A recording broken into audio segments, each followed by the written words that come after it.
Boa noite para todo mundo. É um prazer, né, estar atendendo a esse bondoso convite, né, que me foi feito.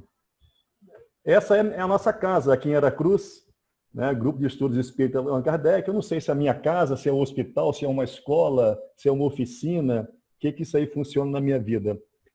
Mas eu tenho certeza absoluta que essa 15 anos, mais ou menos, que eu estou na doutrina espírita, eu tenho certeza que eu me tornei uma pessoa melhor. E nessa busca eu tenho feito um esforço muito grande para tentar perceber, para descobrir, na realidade, o que o Cristo espera de todos nós.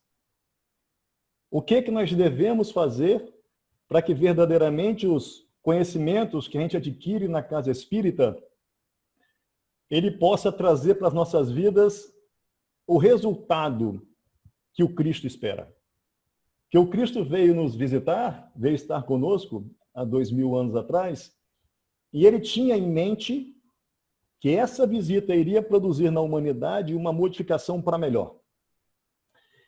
E não obstante, às vezes que nós ficamos com a impressão de que o mundo não está caminhando para melhor, a nossa esperança tem que ser maior. E o Cristo falou muito de esperança também. Então, essa interrogação, essa indagação que eu faço, o que o Cristo espera de nós, eu costumo fazer um exercício para nós pensarmos.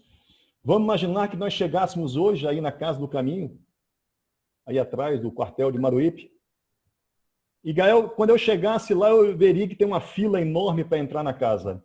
E eu iria perguntar assim, por que essa fila hoje? Geralmente não tem fila, as pessoas vão entrando normalmente. O que está acontecendo que tem tanta fila? Aí o responsável pelo atendimento fraterno me falaria assim, que hoje nós estamos numa noite muito especial. Hoje quem está fazendo o atendimento fraterno aqui na casa é Jesus. Ele se personalizou, corporificou aqui na nossa casa e ele é o responsável pelo nosso atendimento fraterno. Por isso essa fila, todo mundo quer ser atendido por Jesus. Quem não gostaria de ter um encontro presencial com Jesus? Nós que buscamos a cada noite, a cada instante, o nosso contato, né, mental e espiritual com ele, mas imagine nós temos um contato super especial, presente, Jesus à nossa frente. E quando nós entrássemos na sala, na nossa vez, Jesus perguntava assim, o que você espera de mim? Alguns de nós falaríamos assim, olha, eu preciso melhorar de vida, eu estou vivendo em muito sofrimento, não consigo dar conforto à minha família, queria colocar meus filhos numa escola melhor, preciso ganhar um pouco mais para aí sim me dedicar um pouquinho mais à sua causa. Essas pessoas iriam estar falando, e seria a maioria de nós estaríamos falando de questões meramente necessidades materiais. Seria uma grande parte de nós. Mas teríamos alguns que chegaríamos para Jesus e falaríamos assim, olha, eu preciso dormir. A ansiedade está tomando conta de mim, a depressão, eu estou caminhando para um estado depressivo absurdo. Eu preciso ter paz no meu coração, eu preciso aprender a viver comigo mesmo. Essas pessoas estariam falando das suas necessidades emocionais. Mas pouquíssimos de nós, eu tenho certeza, e eu não estaria entre eles, com certeza, chegaríamos para Jesus e falariam assim, mestre, eu gostaria de aprender a amar. Eu gostaria de aprender a enxergar o meu irmão.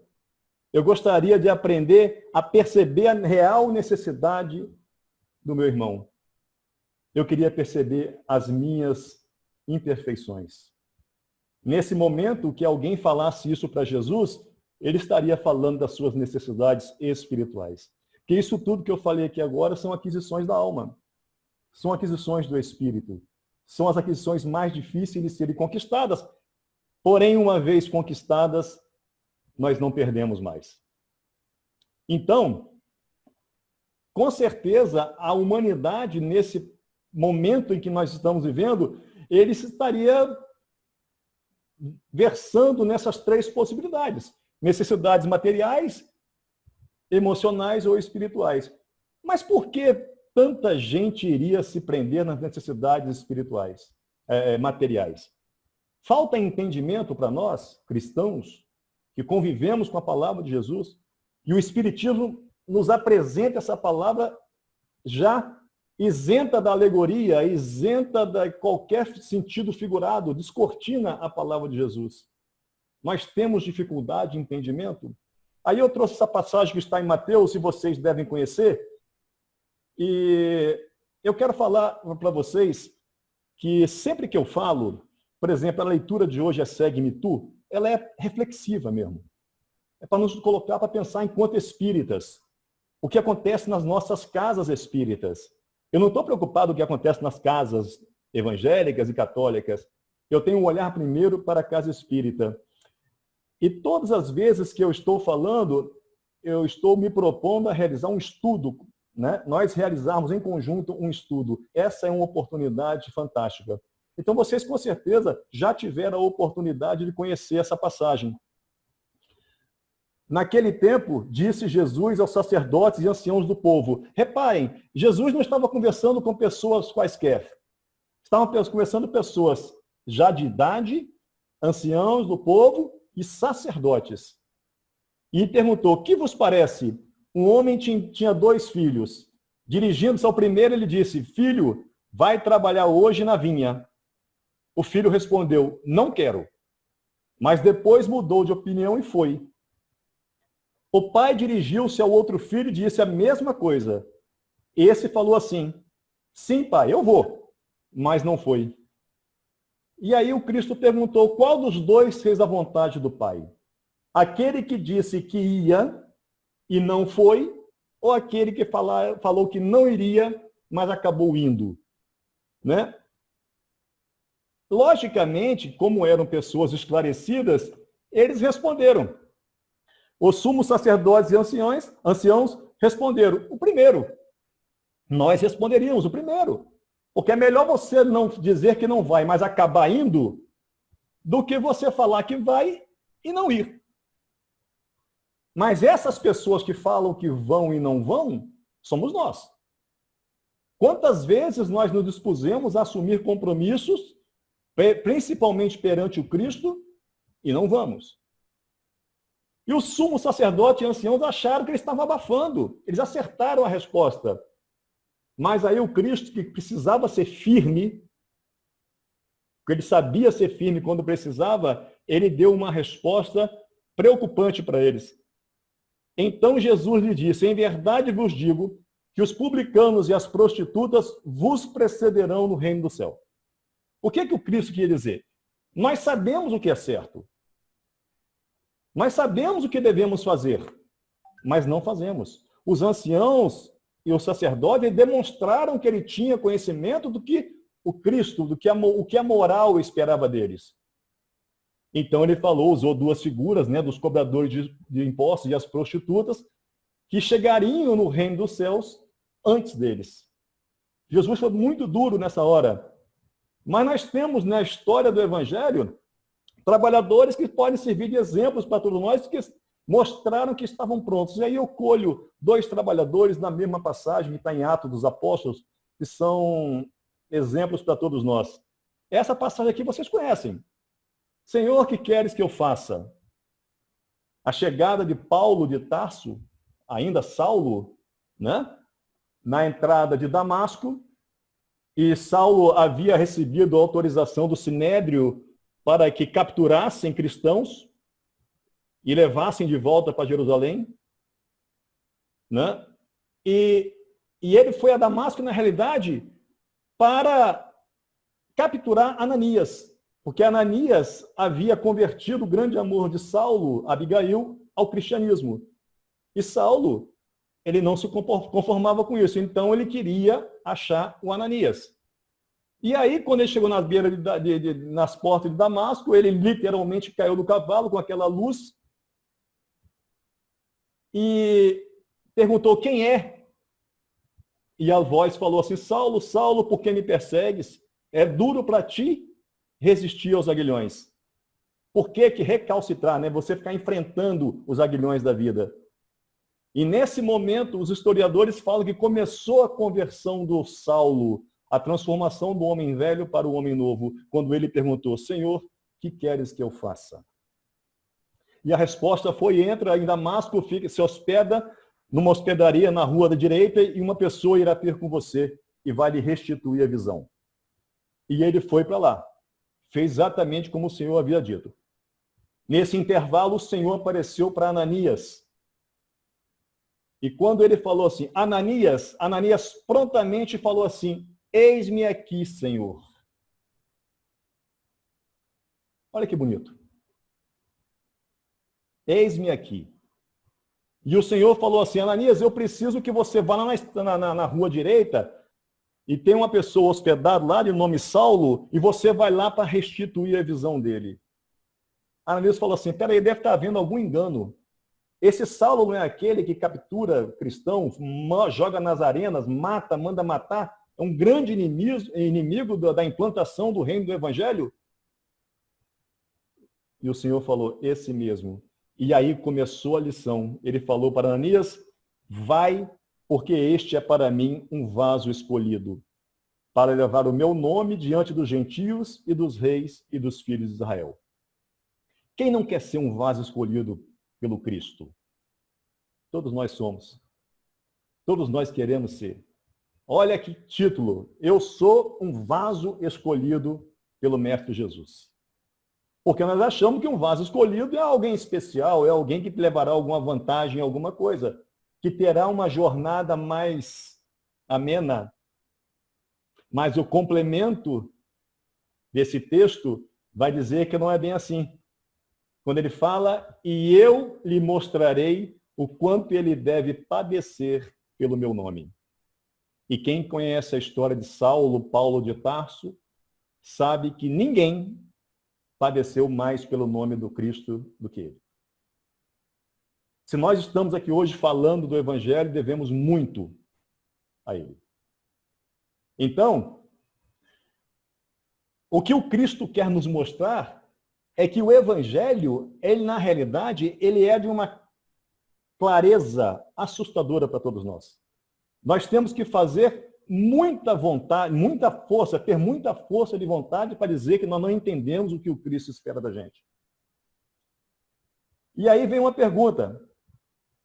Eu daria as costas para o Cristo, falaria tudo aquilo que eu estaria precisando e iria saindo da sala, que a fila estava grande lá fora. E o Cristo fala assim, opa, peraí, Sérgio, você não vai querer saber o que eu gostaria de você? Você vem aqui, fala, pede, mas não quer saber o que eu espero de você? E eu ficaria pensativo. Será que o Jesus, aquele que nos foi apresentado para servir de modelo e guia, será que ele não nos falou durante o Evangelho, toda a sua extensa história do Evangelho? Ele não deixou bem claro o que ele espera de nós? E eu fui buscar no Evangelho e achei várias passagens. Mas aonde ele foi, no meu entendimento, o mais objetivo para nos explicar foi quando ele falou, se você me ama, guarda os mandamentos. Ele não falou assim, ó, se você me ama, você vai para a casa espírita, ou você vai entregar cesta básica, ou você vai fazer campanha disso ou campanha daquilo. Você vai fazer isso também, mas você vai fazer isso seguindo os meus mandamentos. Os meus mandamentos serão o seu guia. E isso faz uma diferença muito grande. Isso dá uma diferença muito grande. Mas nós falaremos assim, sim, mestre, mas o Evangelho é muito grande. São tantos mandamentos, são tantas ordenanças lá. Como é que eu posso fazer para saber exatamente com maior facilidade o que você espera de mim? E aí nós vamos buscar o maior mandamento. Quem ama, segue o mandamento. E qual é o maior mandamento? Tem uma passagem belíssima para isso. Quando Jesus deixa bem claro que nós estamos aqui nessa encarnação para aprendermos a amar. Amarás ao Senhor teu Deus e amarás ao teu próximo como a ti mesmo. Amar e amar. Esse é o grande ensinamento.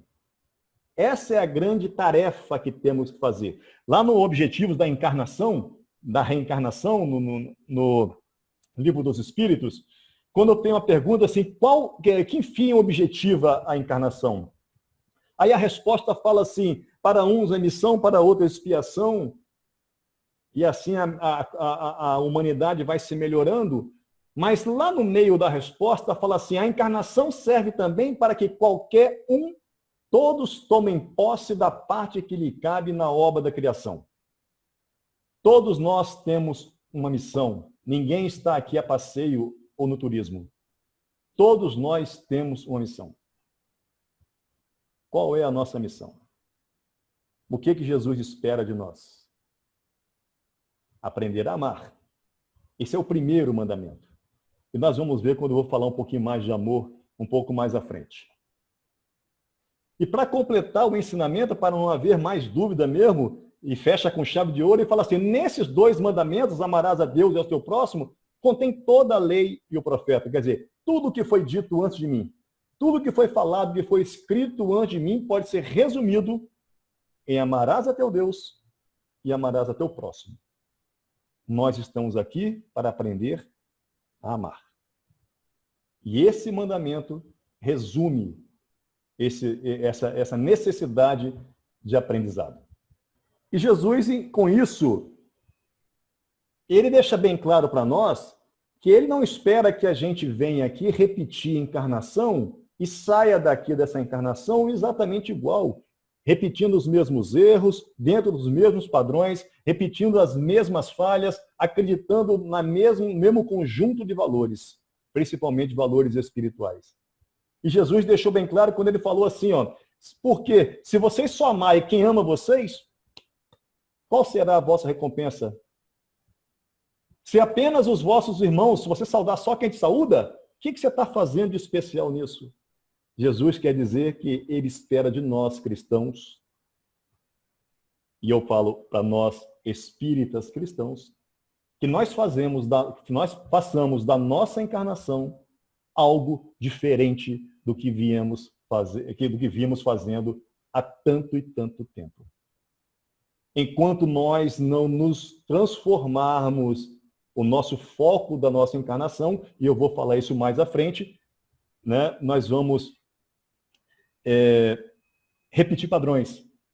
Né? Eu lembro que uma palestra em época de Natal, tem uma passagem de Joana de Ângelo muito, muito bacana, que ela fala assim, enquanto Cristo não nascer e renascer a cada dia na manjedoura do coração de cada um, em vão os anos novos se sucederão em nossas vidas. Enquanto eu não fizer a opção para deixar Jesus nascer no meu coração, ao invés de nascer lá em Belém, nada vai mudar na minha vida. E por que é tão difícil eu entender isso? Qual é a nossa grande dificuldade? Nós sabemos que as grandes dificuldades, nossas grandes barreiras, a codificação nos traz, são o egoísmo e o orgulho. Nós sabemos disso. Mas por que é tão difícil aceitar Jesus? Verdadeiramente seguindo o seu mandamento. Porque nós temos tanta dificuldade. E aí vai uma outra característica minha, né, como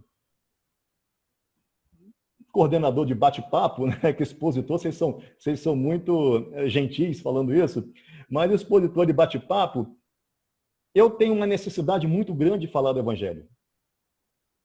Eu não tenho pendão nenhum, não tenho tendência nenhuma a falar da parte filosófica ou da parte científica da doutrina.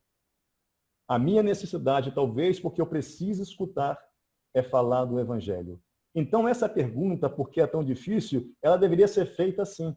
Por que é tão difícil para mim tomar a decisão de mudar e efetivamente seguir Jesus? É para mim, é uma pergunta pessoal. O que falta para mim?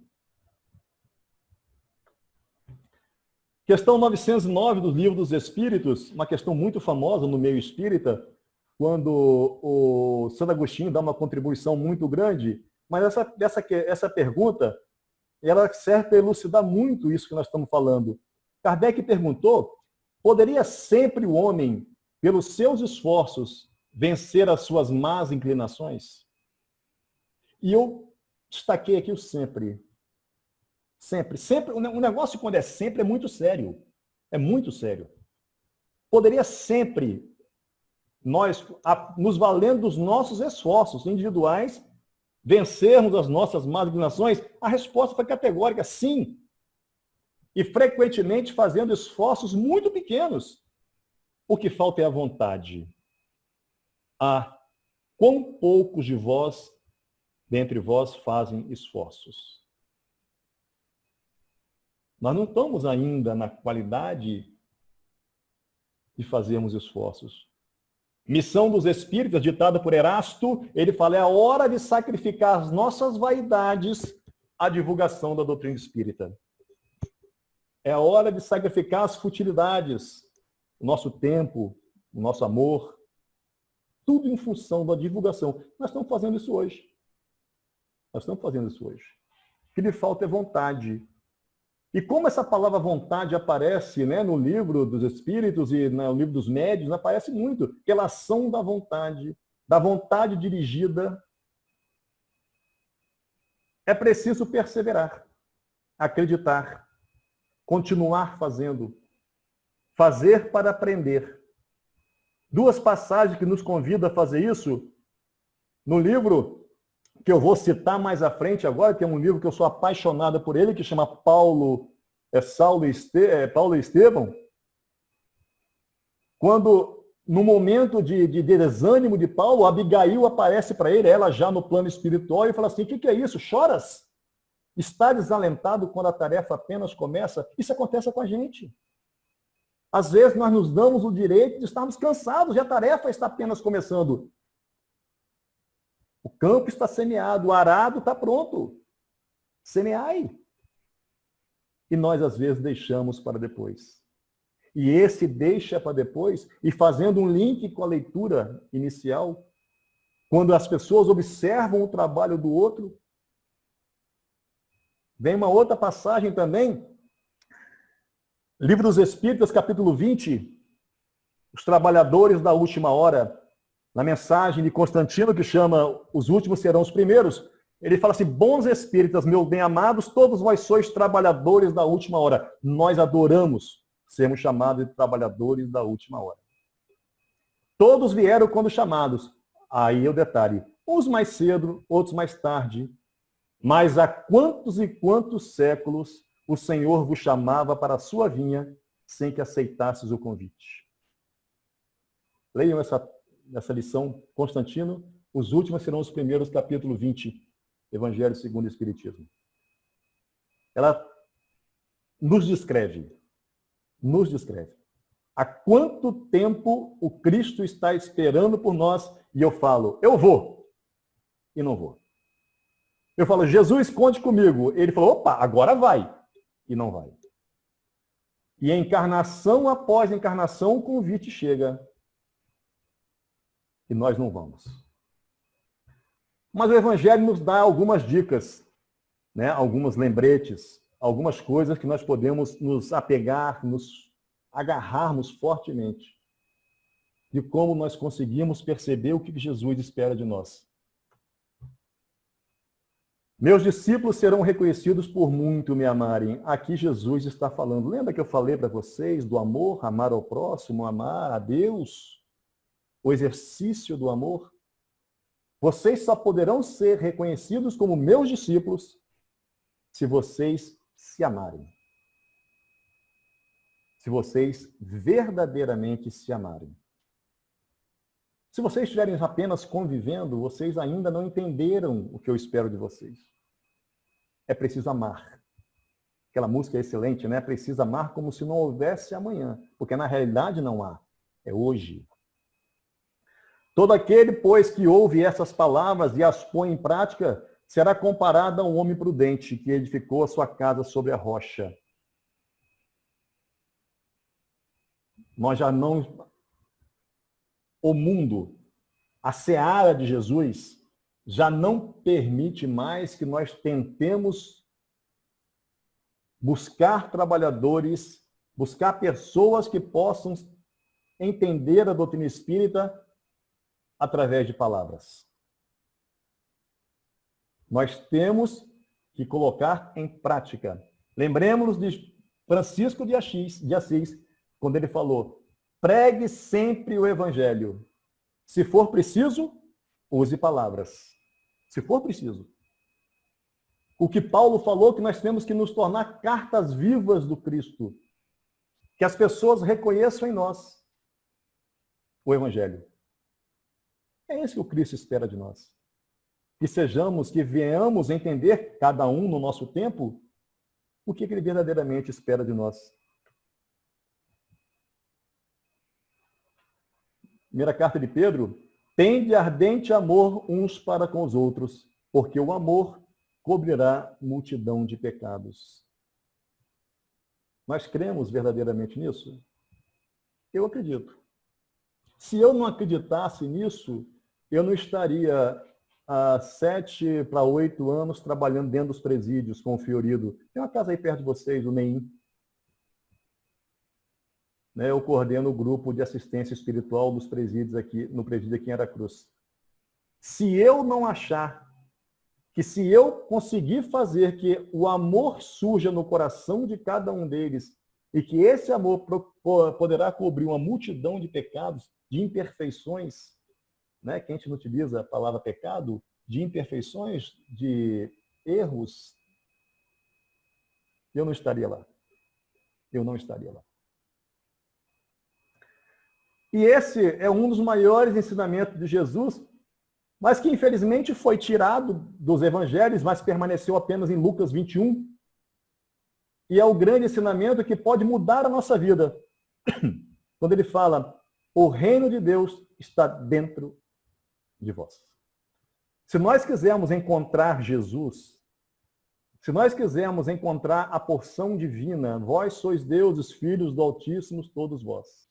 Podeis fazer tudo que eu faço e muito mais. Se nós quisermos encontrar essa porção, essa fagulha divina, nós não temos que procurar lá na frente. Nós temos que olhar para dentro. Por isso as casas espíritas estão mergulhando tanto no estudo do autoconhecimento. Nós temos que aprender a reconhecer em nós, primeiramente, as nossas imperfeições. O reino de Deus está dentro de nós. Àquela época, não era conveniente para a igreja que se tivesse isso em mente. Era conveniente que as pessoas fossem buscar Deus nas igrejas e estabelecesse um elo de dependência. Mas a doutrina espírita, ela valoriza o reino de Deus interno, porque nós podemos nos transformar a partir de um novo modo de enxergar a vida. É dito assim, o Espiritismo não veio para mudar o mundo. O Espiritismo veio para fazer com que as pessoas mudem a sua forma de ver o mundo. Mas nós temos esse convite consolador que eu não passo uma palestra de fazer, porque é isso que me consola e me conforma e me impulsiona e me faz acreditar que nós estamos no caminho certo, quando Jesus falou assim, olha, vinde a mim. Pegue seus problemas, as suas dúvidas, a sua insegurança e traga para mim. Mas com um detalhe, o Jesus nos prometeu o alívio. Ele não prometeu que pegaria a nossa cruz e carregaria para nós. Ele não vai tomar os nossos problemas, mas ele vai nos dar condições de enfrentarmos quaisquer problemas. O jugo dele, o meu jugo é suave. Seguir Jesus tem um jugo. Qual é o jugo? Ele disse lá atrás, seguir os mandamentos. Não existe nenhuma outra forma de seguir Jesus, de se submeter ao jugo de Jesus, se não for através, né, da observância dos seus mandamentos. Então, o que nos falta? Né? O que falta? O que basta para nós tomarmos as decisões e verdadeiramente acertarmos? E aí eu busquei no Evangelho também algumas coisas, Jesus foi muito claro, mas eu notei que ele não quis falar muito do que falta para nós, porque reconhece a nossa situação de espíritos ainda imperfeitos, mas ele deixou uma dica muito forte do que não adianta fazer. E ele não falou assim, façam isso, mas ele falou assim, ó, desse jeito não funciona. E ele foi muito grave quando ele falou, nem todo o que me diz Senhor, Senhor entrará no reino dos céus, mas sim o que faz a vontade do meu Pai que está no céu. percebamos qual é a vontade de Deus. Como que eu vou saber, Sérgio? Eu não consigo entender o meu irmão, a minha esposa, o meu esposo. A gente tem conflito aqui. Como é que eu vou saber o que Deus espera de mim? Seguindo Jesus. Porque Jesus falou para nós o quê? Eu desci do céu não para fazer a minha vontade, mas a vontade daquele que me enviou. Mais uma vez, Jesus amarra a questão de nós seguirmos a ele através da observância dos seus mandamentos. Então, nós temos que adquirir o compromisso com a nossa existência, fazer com que essa existência valha a pena. Nós sabemos que quando nós nos localizarmos no plano espiritual, a questão que mais traz desequilíbrio no espírito desencarnado é a sensação do tempo perdido. Então, nós temos que assumir compromisso com a nossa existência. Eu não estou a passeio. Eu tenho que saber o que eu posso me melhorar. Aonde que eu posso atender ao que Jesus espera de mim. Mas não só isso. Eu tenho que assumir também o compromisso com a casa do caminho. E quando eu falo compromisso com a casa do caminho, não é apenas, tão somente, meter a mão no bolso e contribuir financeiramente. Ou mesmo participar de algumas ações. O compromisso que eu tenho que assumir com a casa é que aquilo que eu escuto na casa, aquele aprendizado que eu colho na casa, eu aplique em mim. A casa não perca tempo comigo. A casa me orientou e eu vou fazer o meu esforço para seguir a orientação. Nós temos que assumir esse compromisso diante da casa que nos acolhe. E agora, existe um manual disponível que nos explica com muita clareza, e eu falei que eu gosto muito desse livro. Manual de cabeceira. Ninguém deveria desencarnar sem ler esse livro. Se vocês não leram, busquem. Ele é um manual.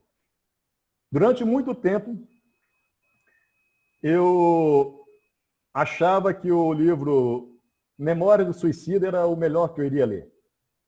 Depois que eu li esse livro, eu me apaixonei por esse livro. E eu vou extrair desse livro uma passagem quando eu falei que Paulo estava desanimado, que ele se isolou numa caverna, muito desanimado mesmo. E nessa caverna ele teve um encontro com Abigail e com Estevão, ambos no plano espiritual. Estevão havia desencarnado por uma ordem de Paulo, morreu apedrejado, porque Paulo mandou, ele não sabia que era irmão da amada dele.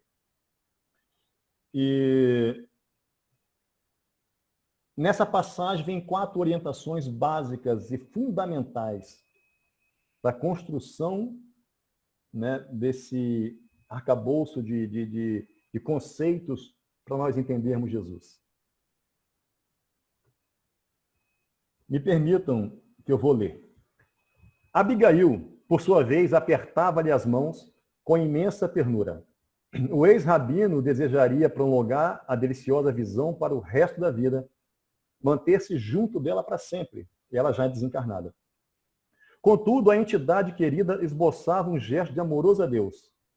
Esforçou-se, então, para catalogar apressadamente as suas necessidades espirituais. Lembra? Nós falamos das nossas necessidades espirituais?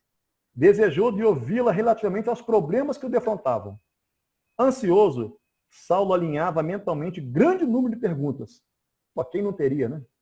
O que fazer para adquirir a compreensão perfeita dos desígnios do Cristo? É o que nós estamos fazendo hoje aqui. Como que eu vou fazer para descobrir o que o Cristo espera de mim? Paulo fez essa pergunta. E ela falou assim: amar. Somente amando. Somente através do amor, do exercício do amor, eu vou adquirir a perfeita compreensão dos desígnios do Cristo. Mas como proceder de modo a enriquecermos na virtude divina? Jesus aconselha o amor aos próprios inimigos, entretanto considerava como deve ser difícil. Penoso testemunhar, dedicação, sem o real entendimento dos outros. Como fazer para que a alma alcançasse tão elevada expressão de esforço com Jesus Cristo? Ele perguntou assim: o que eu tenho que fazer para me elevar espiritualmente, me aproximar do Cristo, entendê-lo melhor? Abigail falou assim: trabalha. trabalha a si mesmo. Quando alguém chega na casa espírita com problemas espirituais, além do evangelho terapia, evangelho no lar e conversa sobre reforma íntima, nós falamos, trabalho no bem. Trabalha, esclareceu a noiva amada, sorrindo bondosamente. E ele concorda. Abigail tinha razão. Era necessário realizar a obra de aperfeiçoamento interior. Desejava ardentemente fazê-lo. Para isso, insulara-se no deserto por mais de 1000 dias consecutivos.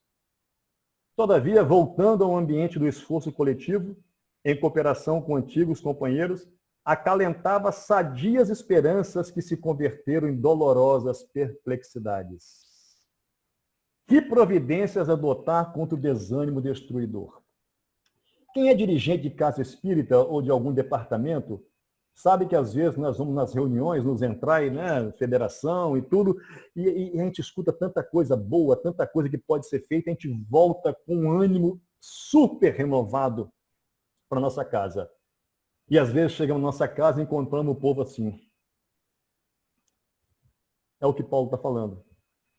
Eu chego cheio de vontade de trabalhar, mas o povo está desanimado. O que eu vou fazer em relação a isso? Espera. Disse ela ainda num gesto de terna solicitude, como quem desejava esclarecer que a alma deve estar pronta a atender ao programa divino em qualquer circunstância, livre de caprichos pessoais, livre de julgamentos, livre de querer que o outro esteja vivendo no mesmo tempo espiritual que eu estou vivendo. Espera pelo outro. O tempo dele vai chegar. Faça você a sua parte. O que Jesus falou, segue-me tu. Não deixe-me lhe seguir porque o outro companheiro está em outro tempo. Ama, trabalha e espera. Ouvindo-a, Saulo considerou que a esperança fora sempre a companheira de seus dias mais ásperos. Saberia aguardar o porvir com as bênçãos do Altíssimo. Confiaria na sua misericórdia. Não desdenharia as oportunidades do serviço redentor. Mas os homens? Em toda parte medrava confusão nos espíritos. E embaixo, nas últimas linhas, além disso, as criaturas pareciam igualmente desinteressadas da verdade e da luz. Não parece isso hoje? Não parece? É difícil falar do Evangelho? É difícil falar, chamar para a reforma moral, com esse alargamento da moral que existe hoje? Né? Como conciliar as grandiosas lições do Evangelho com a indiferença dos homens? Simples. Quantas vezes devo perdoar o meu irmão? Abigail apertou-lhe as mãos com ternura, indicando a despedida e acentuou docemente. Perdoa. Ama, trabalha, espera e perdoa. Eu pensei que o amor viria por último. Depois de eu adquirir uma série de virtudes, eu iria construir o amor verdadeiro. Mas não. O amor é a base de tudo. Se eu não tiver amor, como diz a carta de Paulo, eu não consigo nada. Eu preciso trabalhar em meu favor, em favor do próximo, esperando pelo outro, mas estando pronto para perdoar. Porque ele vai errar comigo, porque ele é exatamente igual a mim. Talvez se eu calçasse o sapato dele, caberia exatamente no meu pé.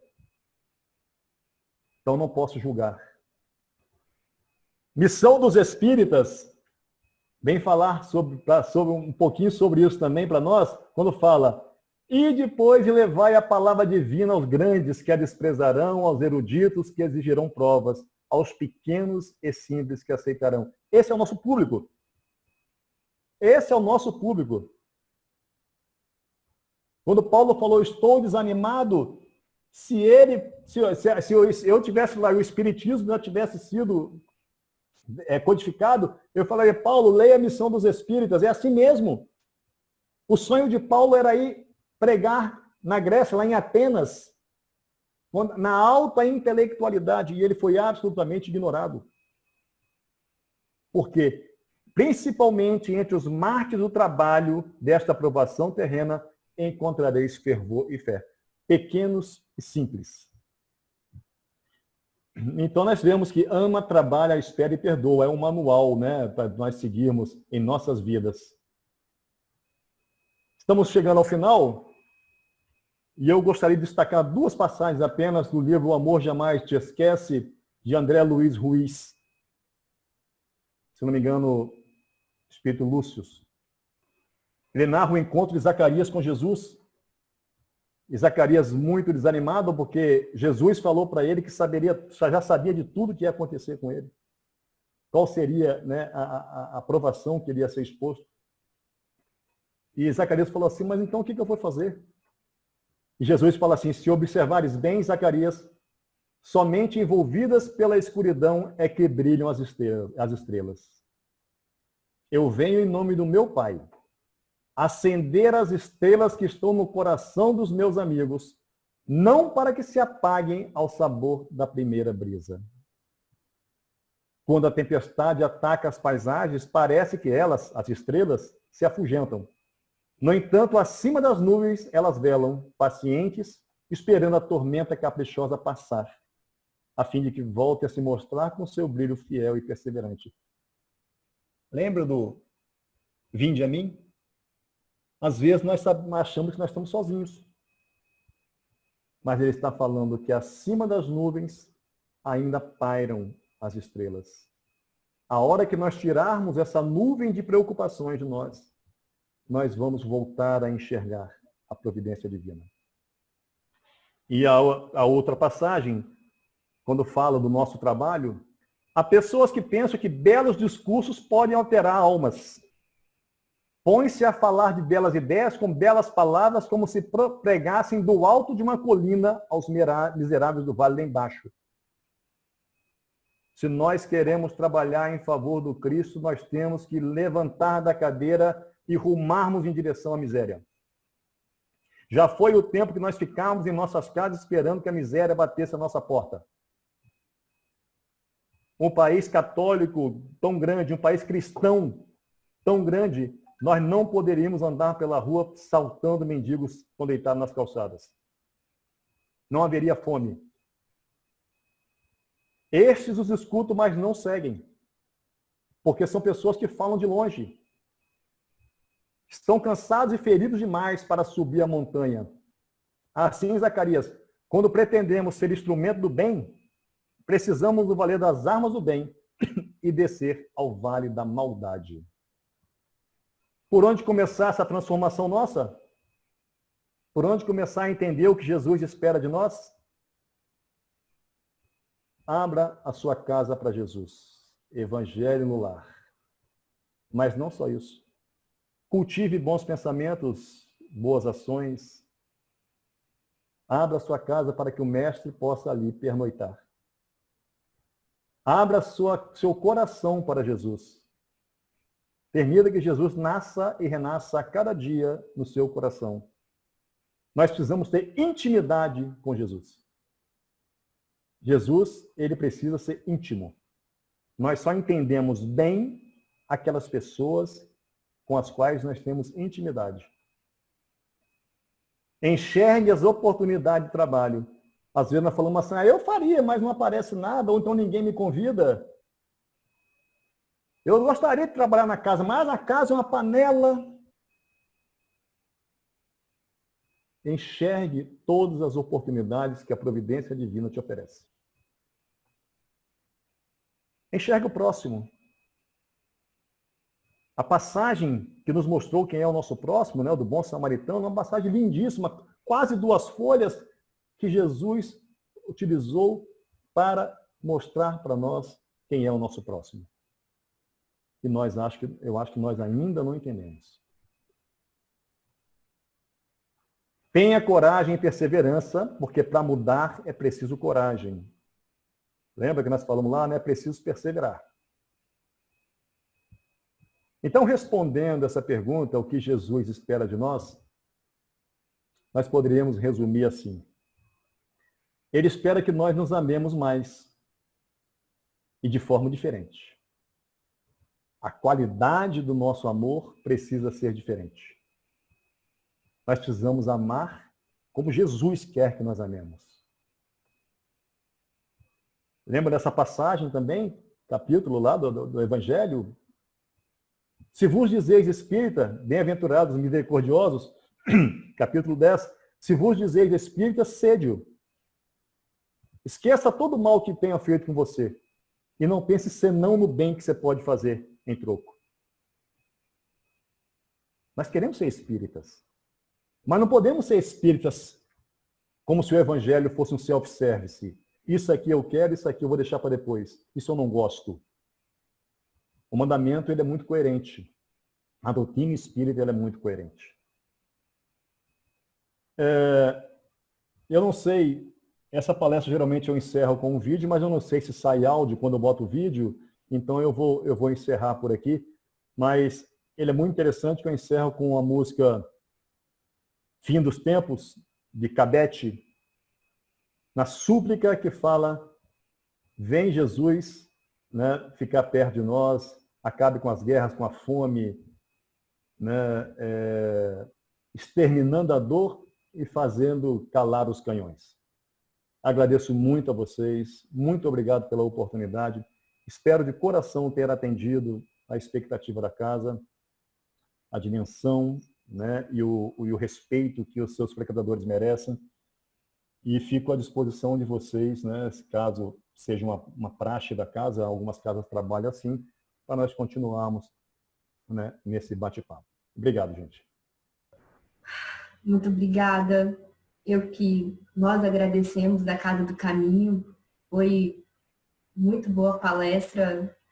Minha irmã ficou muito feliz por Paulo Estevam, que também é um xodó dela, esse livro. Ela, na hora, ficou.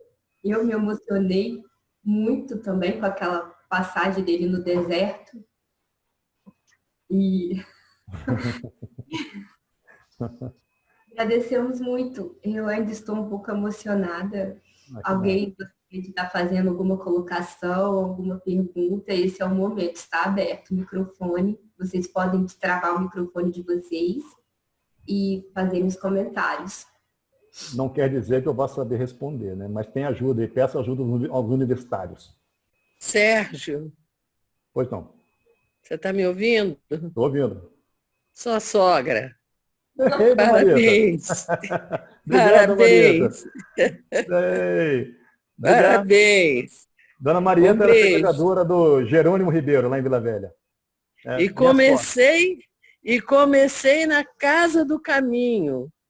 Então, com seu Toninho. Que bom, Dona Marieta. Parabéns. Obrigado. Parabenizar o nosso querido irmão que falou com o coração. É isso que nós precisamos. De palestra que possa tocar o coração do ser. E ele teve essa capacidade na sua expressão, com toda a simplicidade, mostrando que realmente o coração é tudo. O coração é onde expressamos o sentimento áureo, mas é o coração do imortal que somos. Então, parabéns, Sérgio. Foi muito boa a sua palestra. Eu agradeço muito. Muito obrigada pela participação. Beijos. Domingo que vem. Obrigado a vocês, gente. Boa noite a vocês. Fiquem com Deus aí. Boa noite, Sérgio. Fique com Deus. Foi linda a palestra. Tá, muito obrigado. Beijo. Obrigado aí. Obrigado às meninas que me ajudaram aí. Carol. Essas meninas são fantásticas. São. Porque nós somos meio já cansados. Mas estamos aprendendo. Bom, gente, boa noite a vocês, tudo de bom. Boa noite, Sérgio. Fique com Deus. Tchau.